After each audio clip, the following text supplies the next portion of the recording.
अस्सलाम वालेकुम, welcome to my channel food for you by Faryal. आज मैं आप लोगों के साथ फ्रूट सैलेड की बहुत ही अमेजिंग रेसिपी शेयर करूंगी। इसके लिए हमें 1 कप क्रीम चाहिए।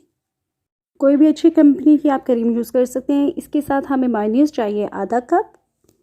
फिर हम खाना पकाते वक्त किसी भी चीज़ की प्रोडक्ट अच्छी यूज़ करेंगे, उसकी डेट एक्सपायर ज़रूर देखेंगे, तो वो ऑटोमेटिकली बहुत अच्छा बनेगा, उसकी क्वालिटी बहुत अच्छी होगी, टेस्ट बहुत अच्छा आएगा। अब मैं इसमें कंडेंस्ड मिल्क का यूज़ करूँगी। ये मैंने 2 टीस्पून डाले हैं इसमें, और इससे सैलेड का टेस्ट बहुत अमेजिंग हो जाता है, इससे और मज़े का बनता है। अब 1 पिंच इसमें सॉल्ट डालेंगे।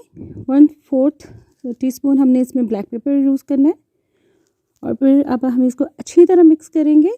रशियन सैलेड बनाने के काफ़ी डिफरेंट तरीके और भी हैं, लेकिन अगर आप इस रेसिपी को फॉलो करेंगे तो इंशाल्लाह आपको बहुत पसंद आएगा, इसका टेस्ट आपको बहुत पसंद आएगा।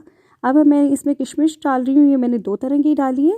अब हम इसमें कैबेज का यूज़ करेंगे, ये हमने बारीक सी चॉप कर लेनी है। और फिर हमने बॉइल्ड की हुई चिकन इसमें डालेंगे। हम इसमें फ्रूट डालेंगे, ये मैं टिन वाला यूज़ कर रही हूँ जो मिक्स फ्रूट का आता है। ये हमने सारा डाल देना है। हम इसमें एक सेब डालेंगे जो मैंने बारीक चॉप कर ली है। अब हमने इसको अच्छी तरह मिक्स करना है। इस सैलेड को बनाने में ज़्यादा टाइम भी नहीं लगता। अगर कोई भी गेस्ट आ रहा हो तो आधा घंटा पहले बना के आप इसे फ्रिज में रख सकते हैं।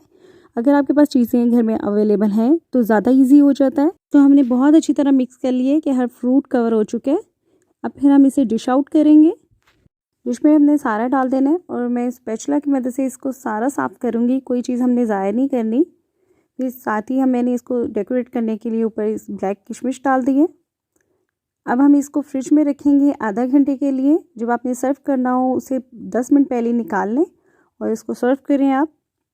फ्रूट सैलेड की ये रेसिपी अगर आपको पसंद आई हो तो शेयर लाइक ज़रूर कीजिएगा, और नए देखने वाले मेरे चैनल को सब्सक्राइब कर दीजिएगा। अपनी दुआओं में शामिल रखिएगा। इंशाल्लाह मिलते हैं नई वीडियो के साथ। अल्लाह हाफिज़।